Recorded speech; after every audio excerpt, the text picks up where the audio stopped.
Coming up on the Tall Mike Wine Podcast. First of all, the name Last Bottle, to me, it sounds a little bit apocalyptic. Yeah. This is the last bottle.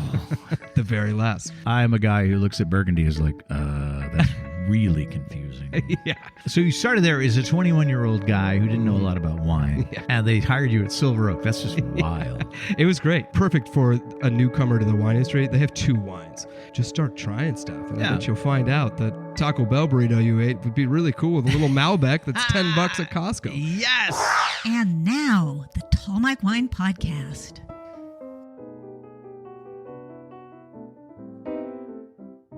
The cell phones have been silenced. The wine is poured. Get yourself a glass. It's more fun if you sip along. Trust me. And just like that, the podcast begins. The Tall Mike Wine Podcast, the wine podcast that's not all about wine. Can you even imagine all about wine? I can't. You can't. Trust me. It's better this way.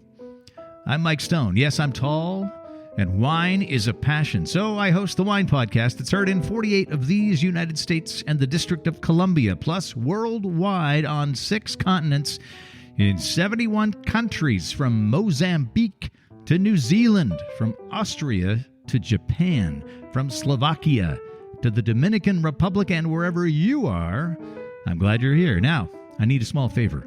If you're listening on Apple Podcasts, a 5-star rating, and if you're feeling wordy, by all means, tap out a few lines and leave a review. It all helps a lot. If you're a longtime listener and want to assist in another way, you can drop a few bucks to help me cover costs. Yes, become a financial sponsor of the podcast. Just click the Support the Show link in the show notes or go to tallmikewine.com. Now, episode 50 from the Vintner's Room at Nicholson Ranch Winery in Sonoma. It's After Hours, and my guest is here. He grew up in a zero-alcohol household, but overcame that to go on to a career in the wine industry, where he's worked for one of the biggest names in the Napa Valley. He's also been a sales rep for a small wine and spirits wholesaler here in the Bay Area, selling to restaurants, bars, wine shops, and liquor and grocery stores. And now he buys wine for a wine website called Last Bottle Wines, and he's the senior buyer. My guest is Walter Hamlin. Hello, Walter. Welcome to the podcast. Hey, Mike. Thanks. Appreciate it. Now, between the time I wrote the intro and the time you showed up today, you got a promotion. Yeah, sort of. It's only been a couple of weeks, but essentially the same thing, from senior to purchasing director. Wonderful. Yeah. We are recording this episode at the exact moment President Biden is delivering the State of the Union. Sorry, you're missing the State of the Union. It's probably pretty quiet. All right, so Last Bottle is a website that sells wine, and they have a pretty interesting way of going about it. Mm-hmm. First of all, the name Last Bottle, to me, it sounds a little bit apocalyptic. Yeah. This is the last bottle. The very last. But is it every day? There's a different Last Bottle, and it's on super markdown. Yeah, exactly. That's the way it works, right? Pretty much. It's essentially one of the first flash sites out there. Started 2008 when things were kind of going downhill for fine wines online, and the original owners had a company called BP Wine, which was a fine wine online retail, and they said, you know what, I think people need less expensive wines right now, and they're looking for deals. Cash is light. So they took advantage of that, and it blew up. This is in the wake of the financial crisis of 2008. Exactly. Okay. The senior buyer, you don't seem that old. From whom do you buy these wines to get such deals? A lot of people that drink wine, they buy wine at a wine shop, or they go to a restaurant and buy a bottle of wine. They don't realize that this wine came from a winery, but there were a few different stops along the way. Typically, the wine is sold to a distributor, and then the distributor sells it to whoever sells it to you. Where does Last Bottle get the wines, and how can you offer them so inexpensively? That's a good question. Yeah, and that's kind of the whole reason why a lot of people shop with us. We're typically showing a great discount off of winery retail, so minimally, 40 to 50% off. And then we guarantee that we're the best price online. And then we taste every wine before purchasing. So our customers over the years have kind of realized that, we're not just buying off spreadsheets based on optics. Direct from winery is often the case. Lots of people in these valleys, Sonoma, Napa, different regions across California, Washington, Oregon, they make a lot of fine wine. And in some vintages, given Mother Nature's, kiss of love, they make a lot of wine. Right. And they only have so many people to sell it to. Here's the thing. Any other consumer product, if the consumer has maxed out and they're not buying as many washing machines as they did last year, somebody just calls the factory and says, hey, don't make washing machines today, okay? Thank you. But you can't tell the grapes not to grow. Right. And you harvest them and you make the wine. Right. And then it goes into a warehouse, and a few years later you're ready to release it, and you've got a lot. Now, the great thing about wine is as it gets older, it takes up space, but it's also getting better. In some cases. In some cases. In some cases, you're right. You're absolutely right. So this is great. You buy wine that the wineries are sick of storing. Right. Basically. And a lot of them come to us. Okay. Going the other way around, when you call up a winery and ask them, hey, can I get into your cellar? They say, sure, you're going to pay full price. The other way around. Or they jack up the price. Or they jack up the price. This is a library That's wine. right. So a lot of them come to us when they have that issue and they want it to, go away and get paid in 30 days. And if you go through the 3-tier system that you just described, you sell in tranches out to different distributors across the U.S. Right. They're going to pay after they sell a lot of times. It takes a long time to get that going. Yeah. And then that wine's out there on the market. Once the distributor's tired of it, they might sell it at a discount. Now it's online at a bunch of different spots at a low price. So these guys come to us because we do one daily offer every day, different wine, and it's never seen again. So these guys have an opportunity to wipe this vintage clean, and we have a need to sell 500 cases of wine a day. Is that how much you sell a day? It depends on the price. Okay.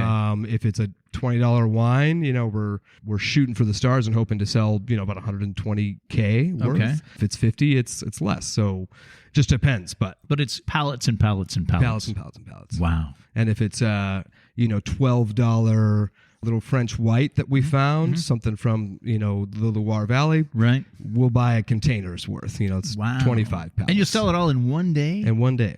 Wow. And that's kind of the fun for the customers too, is there's a little sense of urgency. Most of these wines sell out. Definitely. So if you like the deal, go for it. Yeah. In some cases, we don't sell out naturally. So customers can email us back and say, hey, is there any chance you have some of this left? And if we do, they can grab it at the same price. And the other fun part that customers get, a benefit, is free shipping. If you buy enough bottles. Exactly. But it's got to be 3 to 6. Full disclosure, I have purchased wine from Last Bottle Wines recently.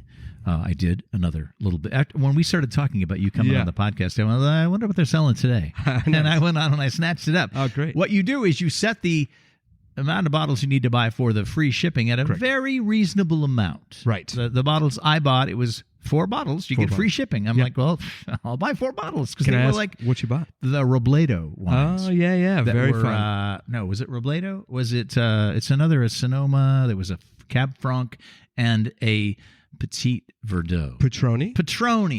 It was Patroni. Yes. Fantastic wines. We got a good load of those. Yeah. So I bought 4 bottles because it was 4 bottles for free shipping. Yeah. And, I don't want to buy too much wine because I've got a budget. I've got limited space. Yeah. You got a winery here. Come on. That's it. And I have a lot of wine to drink here at Nicholson Ranch. Yeah. All right. So you buy from the wineries. Do you buy from distributors? Do you buy from importers? Do they have the same issue, right? Because they have warehouses where they keep their wine. Yeah, so we really buy from everyone, assuming that we trust them and the wines are holding up. But distributor level, it's difficult because they have to make their margin, and the winery has to make their margin. And so at the end of the day, most of the time, the prices that we need to be able to sell that wine, distributors can't get there. No, because they've already purchased the wine from the winery. Exactly. Yeah. So for imports, it makes sense in some cases because the distributor might slim their margin, and we might as well, just to give the customers a good value wine that's tasting really nice. Who writes the tasting notes? Oh, man. So if you go onto the site at lastbottlewines.com, there'll be the wine, and there will be a couple of paragraphs of... I get the impression that whoever's writing the tasting note, and it's not really a tasting note, it's more like a, hey, you got to buy this one because, dude, it's really good. And they write it at a certain, hipster, swaggery fun, guy. At 10 a.m. There's lots of exclamation points. It sounds like someone drank a whole pot of coffee and they said, okay, write the tasting note. get excited, right? The tasting, Yeah. because they have a certain excited They tone to them. And his name's Connor Swanson. He's Okay. fantastic. Good job, very, Connor. Very knowledgeable. And before him, it was Stefan Blicker, who was one of the original owners. And so Connor adapted and trained with the original writer. there's a certain style. It's a to get style. that style. Yeah. And we try to tell the story, but in a brief, fun way. It's Yeah. not super verbose or technical. It gets you excited about the Yeah. wine. You've had quite a few interesting gigs in the wine business. I've known Walter for about 10 years. Has it been 10 years? When did we first meet? I was racking my brain. We met in 2014. 2014. When I Okay. came to work for Bach Wines and Spirits in that's where it San was. Francisco. Yeah, Pere 26 or something. Was it? Was it? I thought there? it was like 51. I don't know. It was out of the way. Somewhere in the city in one of those spooky old buildings that's on the right. water.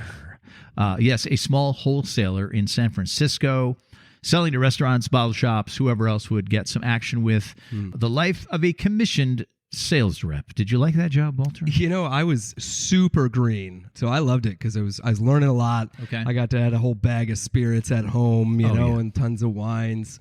That And could be dangerous. It could be, yeah, and it was at times for sure. But it was great. I learned a lot, and I think it's important, for buyers in roles like mine to have that experience, because a lot of times they don't, and they have this crazy expectation for salespeople, and salespeople are working on the road. They're it's you remember. I mean, you're eating in the car, you're constantly driving, and every buyer wants 20 things from you, and you just can't get it all there. Or, and this is the most frustrating part to me, they don't want anything, and they Right. say, why don't you check back in a couple of weeks? Sure, exactly. Like, why don't you figure out what I need? Yeah. and then keep throwing darts into the darkness. My thing was that, one, you're driving around all day. Now that didn't bother me because I like to drive. Sure. I like to drive the car. I like to have a plan. I'd make my plan every day. Yeah. I'm going to go see this guy and go see this guy, go see Yeah. this guy, to go see this guy.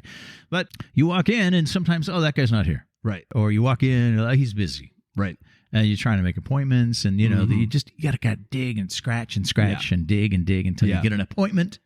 I'm going to pour some wine for you. What would you like me to bring you? And they say, maybe a little of this, maybe a little of that. Right. And then the day comes when the appointment comes. You're dragging your bag full of bottles around, and that's a pain in the ass. And then you show up and you pour the wine, and they're like, yeah, okay, well, maybe check back on this one here in a couple of weeks. I like it, but I don't need it right now. Sure. It's like, okay. Follow up. Follow up. That's my recommendation to any salesperson. Buyers are busy just like you, so follow up. You can't annoy them enough, and I think that's right. And I feel like a lot of salespeople think they're annoying you, and just because a buyer might not answer, they're getting 300 emails. Just follow up and keep pinging them. Right. Maybe And not that- every day. And but, that was one of the reasons I did not like that job, because in Yeah. my heart of hearts, I don't like to be a pest. Yeah. You Right. know, I just don't. I'd be driving to an account, and I'd be looking at the guy's name and be like looking at when I had been there last. I'm Right. like, I was just there a week ago. I'm not gonna bother him today. I just don't want to be a pest. You know? Yeah. And then you're also out there. It's part of it. You got to. It totally is, and I just didn't like that part of it at all. Yeah. I didn't like it at all. Making a sale is cool. When people really figured out that you weren't there to badger them too much, you had a small book with just a few very well-chosen artisanal producers, and those people actually understood. But then you had the big distributors, right.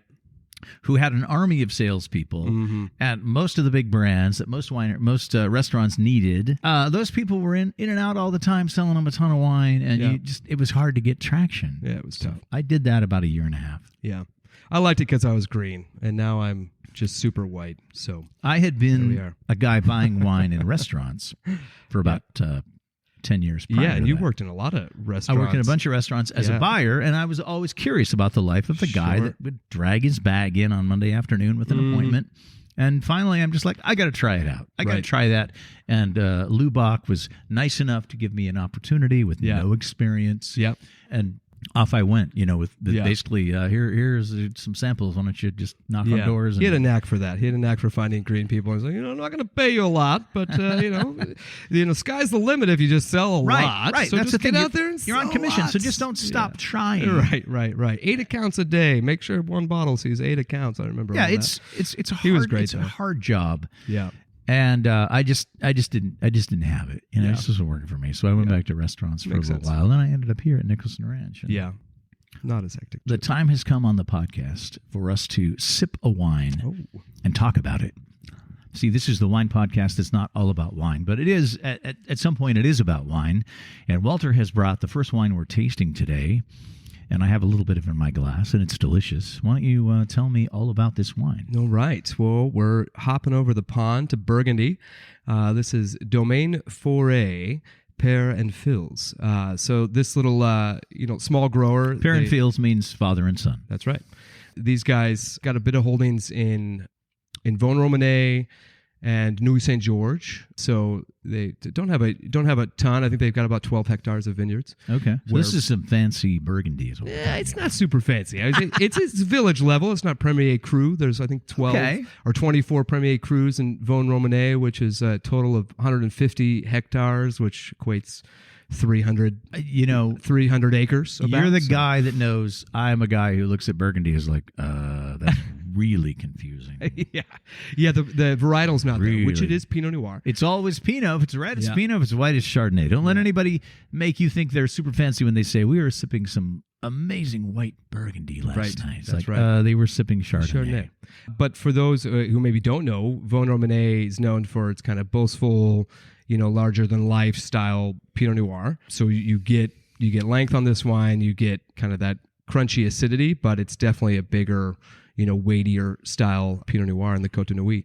I'm glad that you've told me how to pronounce Vosne, because there's an S in that you don't pronounce. Vosne-Romanee. I did not know that. I was that guy, Vosne-Romanee. Yeah, exactly. French wine is hard because, if you're a white guy who grew up in America, you're trying to pronounce all the letters, and it's like, no, in French, we do not pronounce all of the letters. There's no S. There's never an S. Okay, so 2018. Yep. This is say it again. Vosne-Romanee. Vosne-Romanee. Yeah. And it's a village level. So this is, you could say, kind of the basic style. It's still from a singular appellation. Mm-hmm. So it's not just like a Côte de Nuit Rouge, which would be like the super table wine of the area. It's not a Premier Cru, which Premier Cru is kind of that next level, single AOC certified, top this grades. And then you go to Grand Cru. Grand Cru, the best so this stuff. is basically right below Premier Cru. So it's not crazy expensive. I think most people online are about $120, and we sell it for $60. Oh, okay. So this is more expensive than I thought. But the producer's been around for a long time. The father started this back late 1800s, and now the son runs it. Most of these wines, small barrels, occasionally larger barriques, 12 to 15 months in oak. Okay. Very, very limited new oak.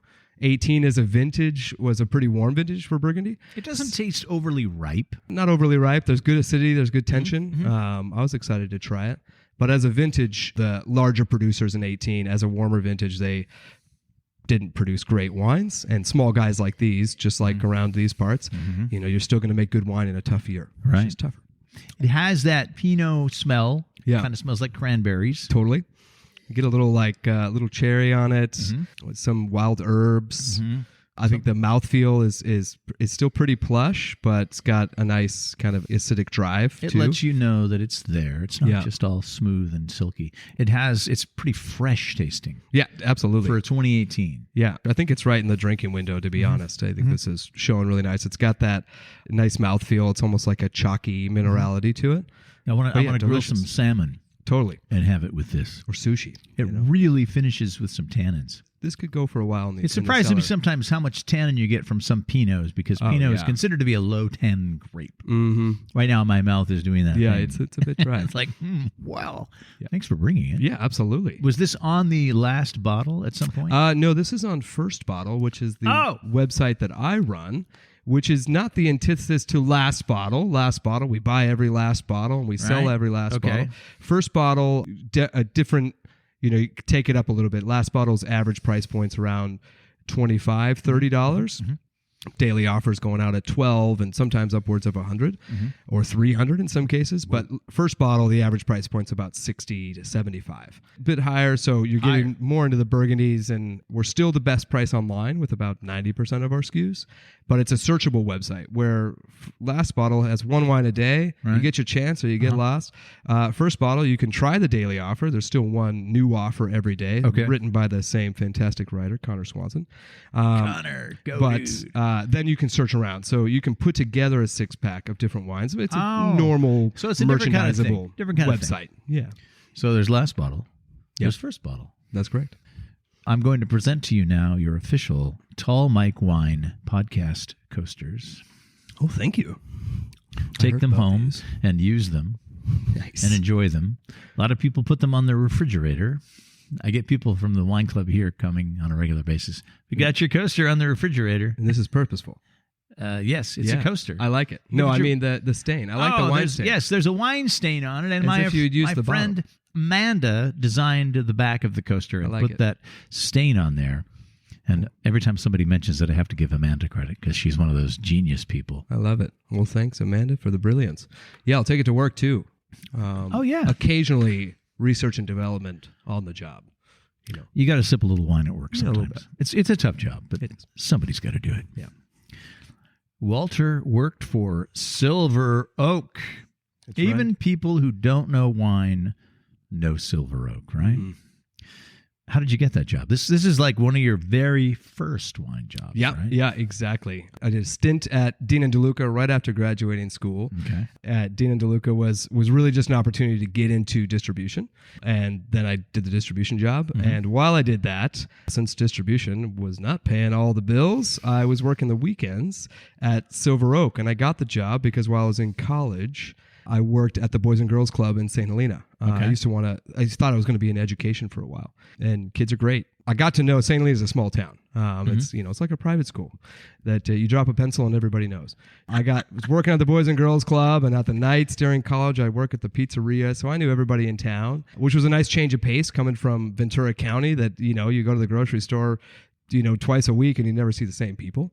St. Helena, it's the same people every day, all the time. So it's a small town. I mean, it's where people are when they're in the Napa Valley. There are people that live in the houses, and those people go to the grocery store. It's not all a set. It's not like a movie. Anyway, so the Boys and Girls Club, I knew the parents in the pizzeria and blah, blah, blah. So one of the parents came up and said, "Hey, you wanna work at a winery? I kind of like the cut of your jib." And I said, "Well, yeah, that sounds great.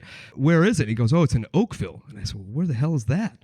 And if you know anything about Napa, there's so many appellations. Oakville is right in the center. St. Helena is about 10 minutes north of it. Yeah, but I didn't know anything about wine at the time. So he said, "Yeah, come on up and try it out." So I started working there just about 21 while I was still in college, working on the weekends. And I worked off and on there for 6 years. Loved it. So you started there as a 21-year-old guy who didn't know a lot about wine. Yeah. And they hired you at Silver Oak. That's just wild. It was great. The tasting room, I mean, perfect for a newcomer to the wine industry. They have 2 wines. I had to know 2 wines. Yeah. Most people can figure that out. The Napa and the Alexander Valley. That's correct. And, I had no idea the success and their history at the time. And 2 weeks later, I'm giving history tours, trying not to make anything up.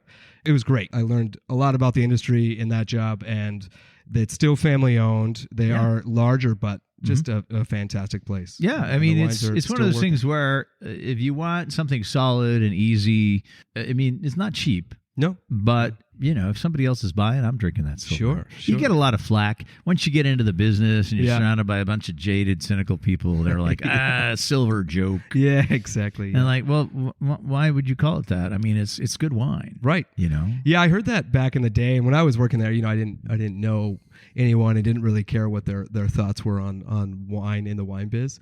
And now I hear that kind of stuff all the time. And, their American oak, which is atypical for the U.S. Most people use French. Spain uses a lot of American oak. So an American oak has that dill and that dryness and kind of vanillin thing going on. Coconutty? Coconutty, exactly. That is not appealing to a lot of people. But for a huge part of the American public, when they see that wine, they go nuts for it. It's silly that when something gets super successful, right, and is a quality product, somebody that likes the small indie brands is going to say, "Oh yeah, we have a tendency to do that." It's like really the wine is good. Yeah. And they're pretty sizable. I think they're still in the mid-tier winery size. They make a little less than 100,000 cases.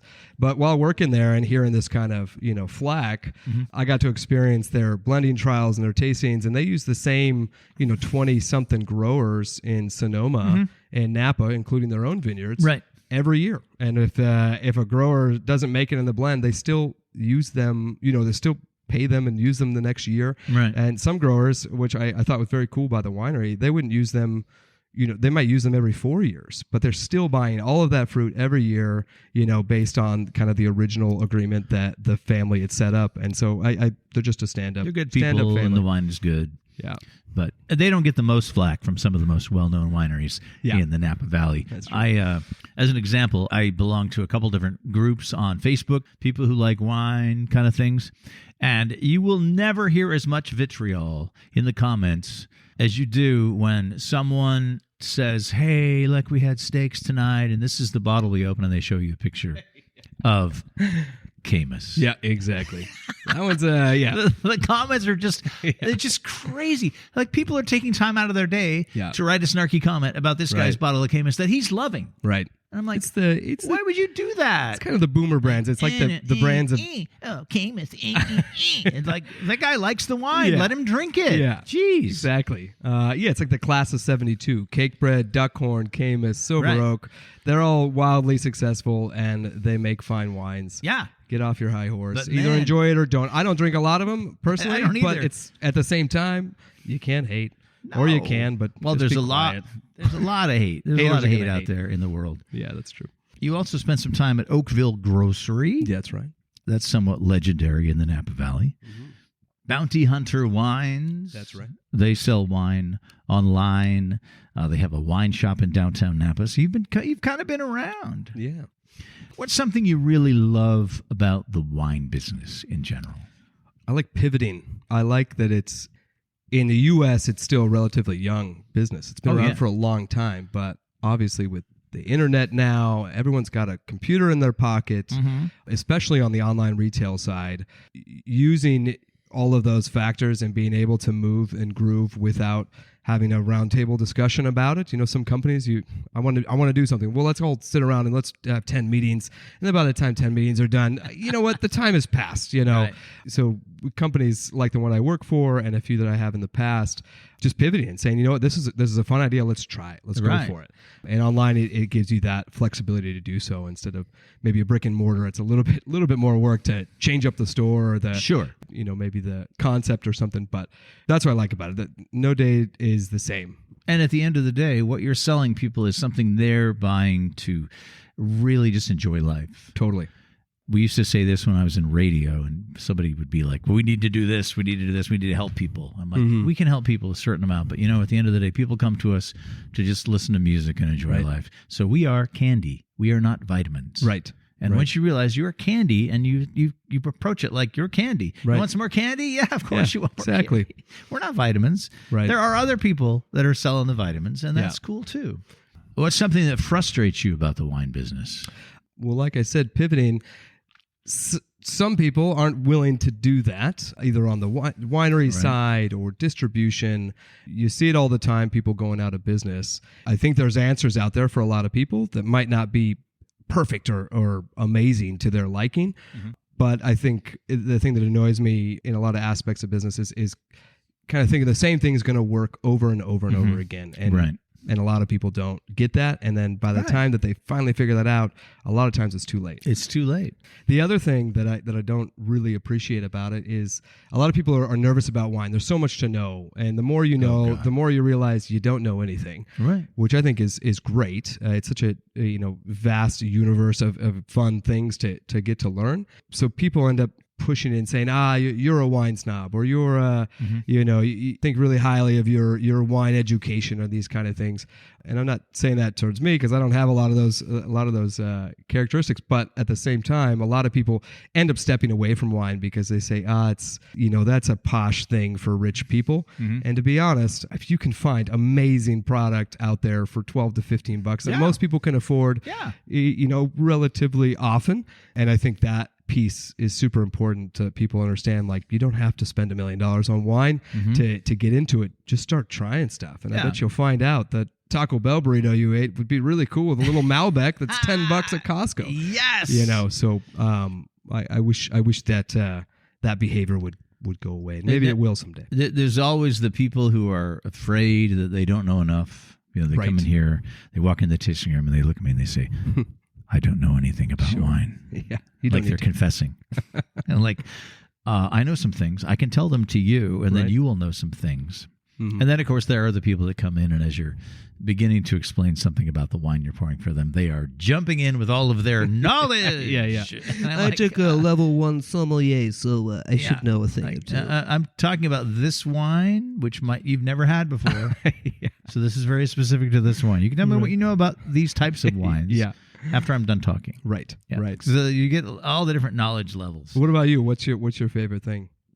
What's my favorite thing In the wine is that industry. there's just always wine around, and at the end of the day, or the middle of the day, if you're thirsty, there's wine. No, I love the fact that wine is all things to all people. Yeah. If it's somebody that doesn't know anything about wine, but they're thirsty and they want to get drunk, they can buy a $12 bottle of wine. Sure. Or if they're like me, they try and search out the best wine they can find for not too much money. There's a threshold. Yeah. I'm one of those guys who's like, I want the most bang for the buck. Yeah, of course. And so I do I spend a lot of time online looking at wine. Yeah. And I love to know things. And there's just no level of knowledge in wine. It's like really isn't. you'll never run out of things to know. That's true. Even the people that masters of wine or master sommeliers, well, they don't know everything. Nope. And you talk to most of them, and they're still not all of them.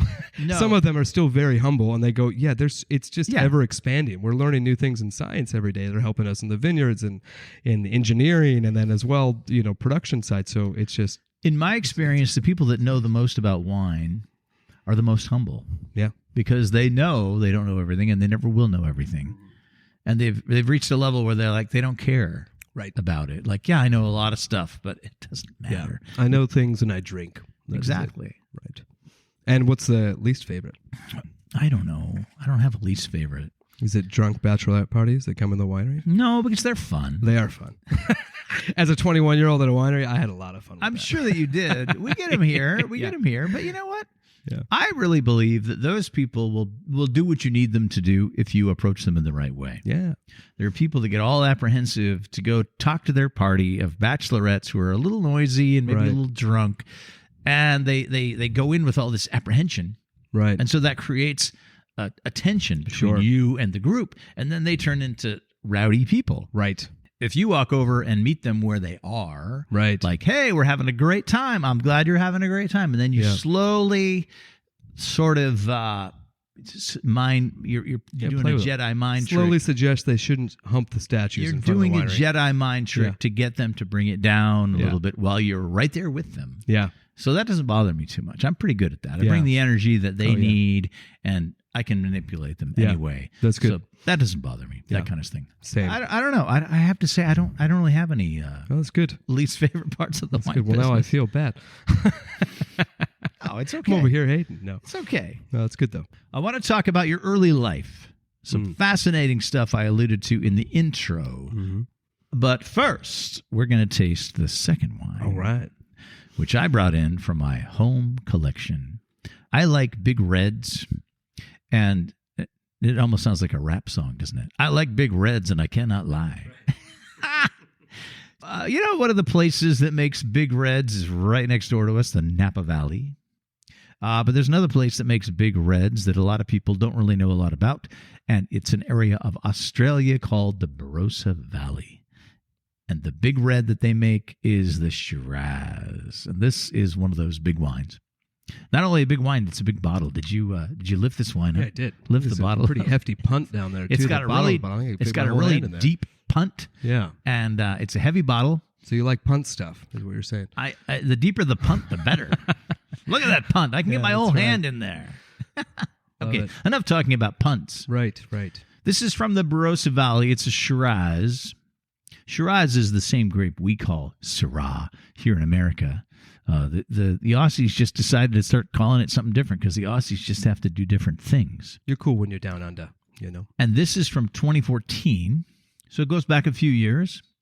And it is what's called a single vineyard wine because it's made from grapes that grow in one vineyard. And according to this winery, all the literature, it's a very small production block of grapes that grow in a secret location on a hill in the Barossa Valley. And if you're on a hill, that's good, right? You're up a little ways. Hillside fruit's typically the best. Hillside fruit is good.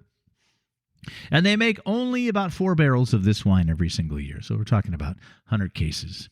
So the name of the winery is Two Hands, and they make a whole bunch of different wines. This one has the longest name of any wine I've encountered in a long time. Here's the official name. We are sipping the 2014 Two Hands Secret Block Shiraz, Single Vineyard, Wildlife Road, Napa Hills, Barossa Valley. Do they call out Single Vineyard on there? They do. And then name the vineyard name? They do. They don't name the vineyard. Oh, okay. Because it's a secret vineyard. Oh, sure. All So right. The it's a secret single block from the Single Vineyard. It's a secret block from the on secret Wildlife vineyard. Road. So you're never going to find it. Yeah. It's just, this doesn't exist, basically. Yeah. You can't even find delicious. it. You It's can't really even find nice. it on Google Maps. It has some really nice concentration to it. Yeah, it's big, but showing super nice fruit. It's pretty unctuous and Yeah, I think we've gotten to this wine at the perfectly right time. yeah, I agree. A lot of times these wines live forever. Yeah. Especially in Australia, they're fans of the screw cap. Right. You put a screw cap on a wine like this, and Yeah. you open it 20 years later, it's like it's still tastes fine. like a brand new wine. Yeah, and there's no corkage issues. I'm surprised this isn't a screw cap, to be honest. No, Most of them This are. This is one of those futzy higher end Yeah. Australian wines that they're putting. They actually put a really. This is like the longest cork. Yeah. It's the longest cork. It's the big bad boy. Yes. So it's a Shiraz. It tastes like a Shiraz. A lot of red fruit. Tons. A little like a dark cherry and It just definitely coats the mouth. adjacent to the kind of Napa profile that a lot of people enjoy. That Oh, for sure. A Big- lot of big cherry, a lot of blackberry, a little bit of vanilla. And this wine has just a texture that I really like. This is good. weighty. Like you sip it one time and you're like, oh, I got to have another sip. Yeah. Oh, I got to have another sip. This one goes down a little too easy. Yes. Yeah. What are you going to pair this with? I'd probably do some braised meats. Yes. Yeah. We're getting out of braised meat season, but it's still Yeah. sort of winter. Yeah. Winter is my favorite time to cook because you just cook things for a long time Yeah. at a low temperature. Everything turns brown, and you get these sauces that Yeah. are amazing. And this wine would be pretty darn good. You'd probably drink this before the food was done. No, because when I'm cooking that food, I'm in the kitchen drinking some like super cold white wine. Yeah, a little Sancerre or Or something. maybe I'm having a margarita. Yeah, there we Or go. Yeah. two. The founders of Two Hands are Michael Twelfthtree and Richard Mintz, and apparently they got the idea to start a winery in 1999. They were at a friend's engagement party. I have no idea what they were doing before 1999, and apparently they started a winery and it's been successful. So Two Hands. And they have two hands, obviously. You got to have two hands. It's a hands-on job. But it's not a hand job. Not a hand job, just to be clear. If it is, it's a double. But anyway. I will put the official name of this wine in the show notes so you can look it up for yourself. But good luck finding it. It's from 2014, and there were only 100 cases made. Yeah. And I might have the last bottle. You grew up in the other end of the state, right? The southern part of California. Ventura County. Ventura. That's just north of L.A.? Just north of L.A., yeah. Technically, I grew up in a little town called Agora Hills, which Okay. back in the day when my parents moved there, there was nothing. Now it's this like posh, It's fancy. posh place. When of, you say know, hills, it's basically Beverly Hills adjacent. when you put the word hills after the name of the town, yeah, exactly. expect to pay a little bit more for the real estate. But basically, all that area, so kind of Agora through Ventura County is where I grew up. Okay. Not only in a non-drinking family, Right. but vegetarians. Mm-hmm. That just sounds like you're getting nothing. Let's dig into this. Was that mainly based around your Adventist upbringing? That's right. The Adventist. That's the church I grew up in.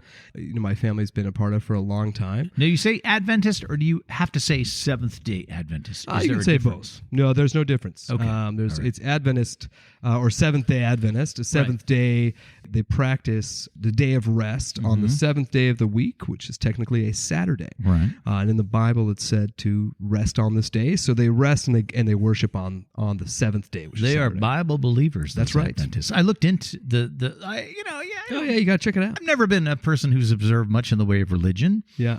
But when you sent me your bio, and I was Yeah. like, oh, Adventists, that's interesting. Let me Yeah. look that up. I was trying to find like the quirkiest, weirdest, cultish like stuff, and there just wasn't much. There's some stuff for sure. Is there? Okay. Yeah. Basically, what I said was they love Jesus. They do. They really love Jesus, and they really think you shouldn't eat meat, Right. and you definitely shouldn't drink alcohol, Right. or do drugs. But mostly, Yeah. they just want to pray for Jesus or pray about exactly. Jesus, and they're waiting for the day when Jesus comes Returns. down from the heavens on a Right. cloud, and you Exactly. will not know the day. That's right. Forever unknown. Anybody Until that it tells happens. you when that is happening Yeah. is full of shit, because you're not supposed to know the day. Yeah, exactly. So they're living their lives waiting for this to happen, Right. and not drinking wine and not eating meat. Yeah.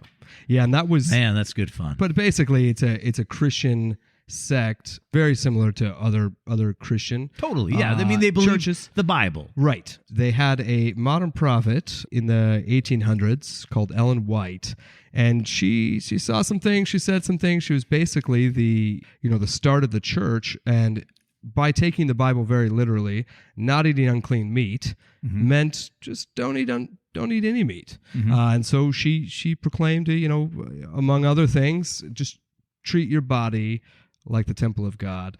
Don't do anything to destroy it. So no meat and no alcohol. Funny enough, the oldest living people in the U.S. right now are Adventists.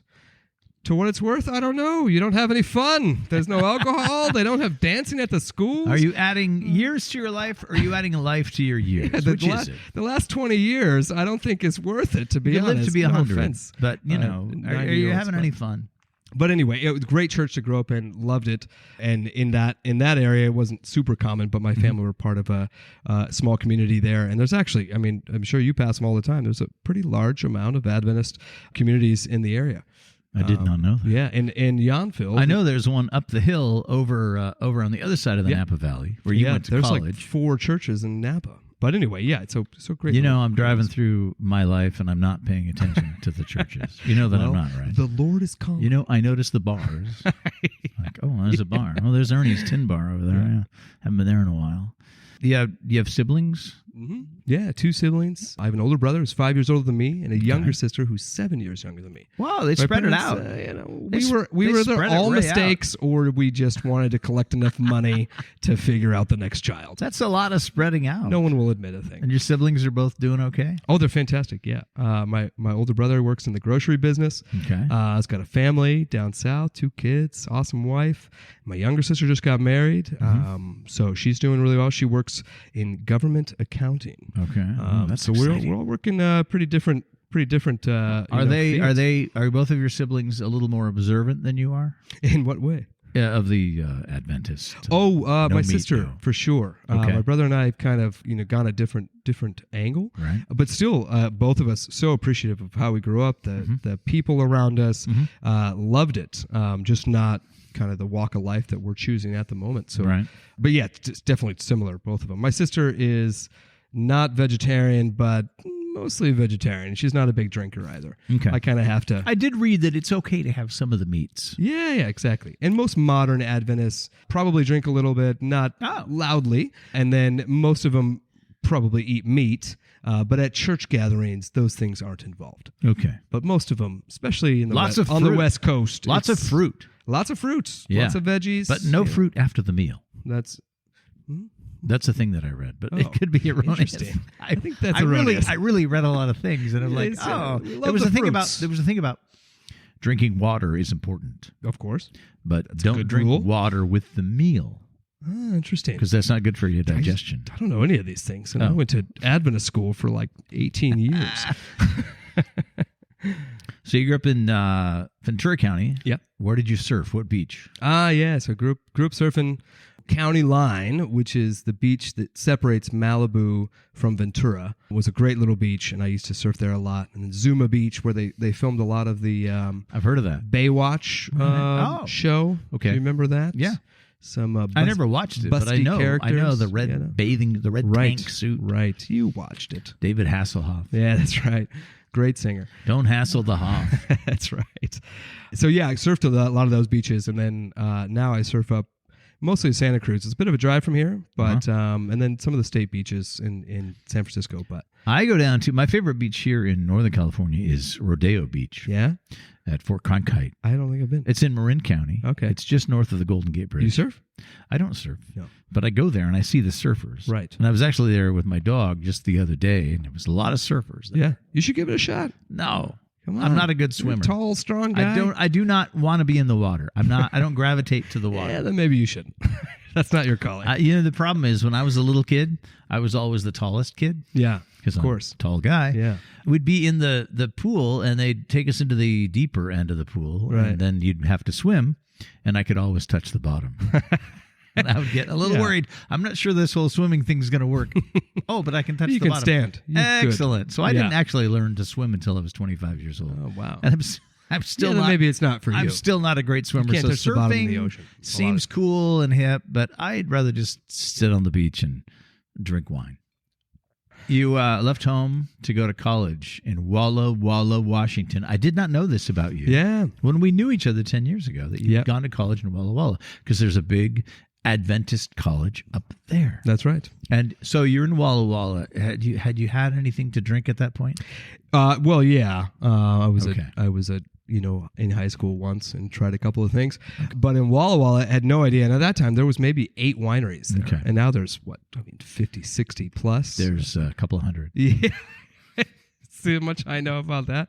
I haven't been back since. So, anyway, yeah, so is very quiet wine town at that time. But it's almost like, what I equate maybe St. Helena would have been 50 years ago when I was there in 2008. And that was so quiet and too quiet. I came from Southern California, Adventist kid in a pretty And you're happening place. And you're 300 miles from the beach. in Right, Walla Walla. totally far away. And I went there because I got a nice scholarship to go there through the Adventist school system and blah, blah, blah. And then they had an El Nino year, so it snowed like half the year. Oh, man. And I was just like, okay. California kid in the can't snow. can't do this. Out in the middle of nowhere. Right. You No- got to get up no to Walla ocean. Walla, though, and It's awesome. and taste It is- wine. It is a really beautiful place. If you go back into the history of my podcast, there's a couple of years where I went to Walla Walla on vacation and took the recording gear with me. I'll check it out. So there's a couple of great vacation episodes from Yeah. Walla Walla from 2021 and 2022. Yeah.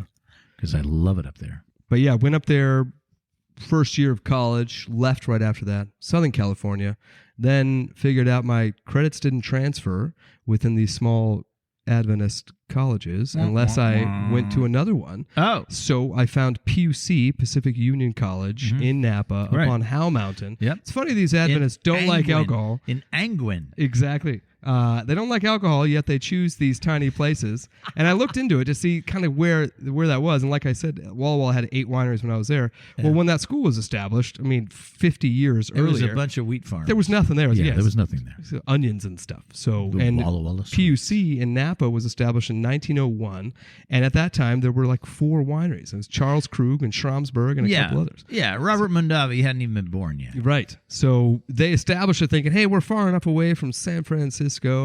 Let's start this place in this beautiful valley. And Right. next thing you know, there's 600 wineries and Wow. 1,000 brands. So just kind of funny. They find beautiful places, and beautiful places tend to make wine. What did you study in college?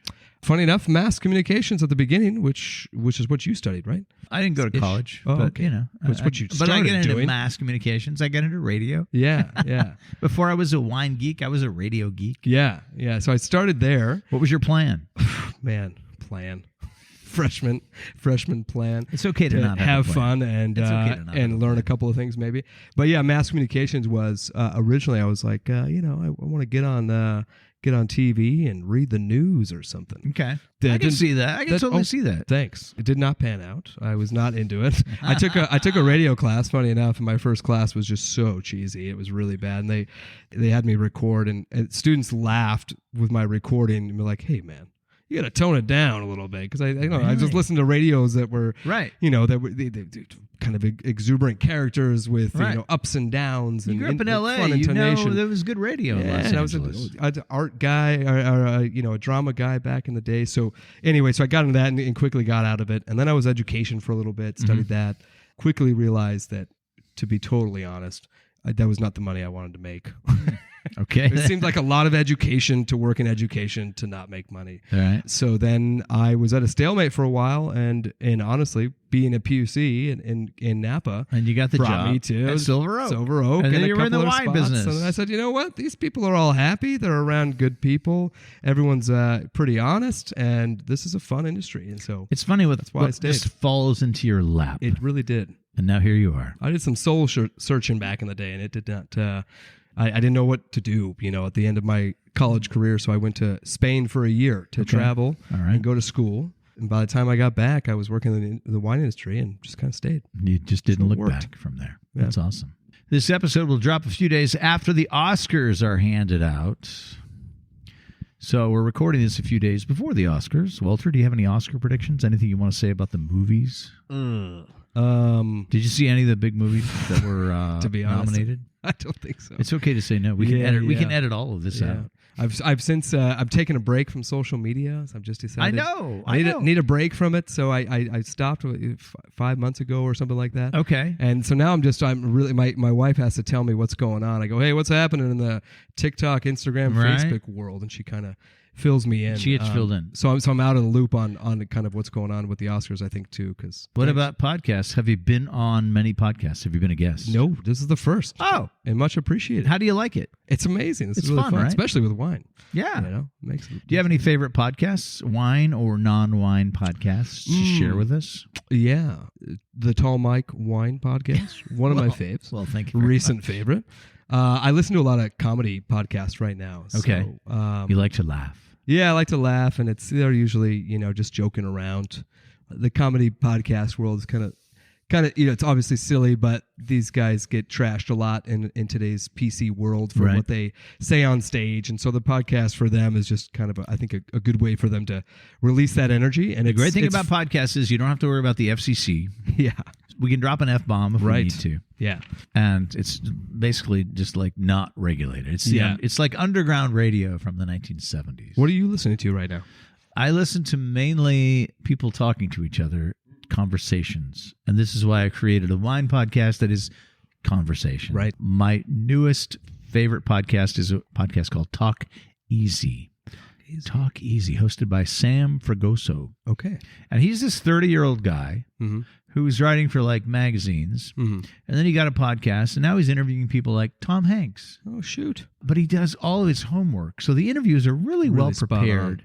It's a nice thing to listen to. So that's one of my faves. That's great. That's my current new favorite. Is I'll take a look. Sam like Fragoso. For a more serious podcast, a well prepared interview. Have you ever watched Hot Ones on YouTube? It's it's a show with hot wings and even hotter questions. You seen that? I have heard of this where they try different hot sauces. Yeah. And they get hotter and hotter. Increasingly hotter, but they kind of put stars on the spot with. I have no patience for that. Yeah. Because I'm like, hot sauce, I really don't care. But I think you'd like it only that they're so well prepared as you are with questions. And they just do a really good job about the research. And that's, I think, the most intriguing thing for a lot of people watching. So there is some conversational element to it. It's really well done. Yeah. Okay. I think that's the piece that keeps them going, although fun and kitschy with the hot wings, and you get to see Tom Hanks or somebody, breathing fire out of their nose, sweating. You actually get some good information because they ask some off the wall questions, but well researched. I'd kind of like overlook that because I'm like, it's just hot food and wings and weird. It's weird. Yeah, hard to pair wine with. So, do you have anything else you want to tell us while you're here? No, not really. I mean, if you guys are interested in finding good wines and like the online game, take a look at our website. Last Bottle Wines. Last Bottle, First Bottle. We have a new website called Last Bubbles if you only like sparkling wines. Whoa! Same concept at Last Bottle, just one wine a day, but all sparkling. Do you have some of the good champagne? Oh, man. It is. Because that's really, for me, on the rare occasion that somebody has sprung for the good stuff from France that has the good, like, powdery, yeasty thing. Yeah, sure. Bready, toasty. Yeah, exactly. Yeah, and the Bubbles site does a lot of these grower champagnes. They're like $25, $35, which is still, pricey for every day, but you get killer quality. So that's a fun one too. And then one more site we run is InVino. Which is kind of it's an older Sonoma site that we took over. Oh. And it's kind of a shoppable site for the Last Bottle type offerings. Big discount, shipping included. Okay. But you can shop. There's 300 wines online. So yeah, if you're interested in wine, you want to check those sites out. Wow. We'd love to see you. That's a lot of opportunity for people to look for wine. Yeah. And I'm going to be on those sites. I'll help you out. That's what I do with my free time. Yeah. Like, what do you do in your free time? I look for wine online. What do you do for work? I do wine at work. And what else do you do? I drink wine. I have a podcast. What do you do on the podcast? I drink wine. Talk about wine. Yeah. All right, we're out of time. Thanks for hanging out. Thanks for having me. I'm going to read the closing now. You ready? Okay. The Tall Mike Wine Podcast was conceived and is written, produced, edited, and maintained by yours truly. To see behind the scenes, follow me on Instagram at Tall Mike Wine. For your very own set of official Tall Mike Wine Podcast coasters, send me an email, tallmikewine@gmail.com. If you have some time on your hands to help the podcast, tell your friends. Subscribe and give us a rating. If you want to help out financially, you can do that. Sponsor the show. Click on the Support the Show link in the show notes or go to tallmikewine.com and sign up for a monthly contribution. It is all greatly appreciated. If you're new here, scroll down through the earlier episodes. There's some really good stuff you've missed. Get caught up. And keep an ear out for the next episode, which will be the return of a very popular previous guest. But for now, thanks, Walter, of Last Bottle Wine, First Bottle Wine, Last Bubbles, and In Vino. That's right. Wow, that's a lot of websites. Yeah. That's a lot of work for you, man. Yeah, well, thanks for having me. This has been awesome. Thanks for sipping with me here in the Vintner's Room at Nicholson Ranch Winery in Sonoma. Thanks for finding the podcast. I'm Mike Stone. Keep swirling, keep sniffing, keep sipping. Cheers.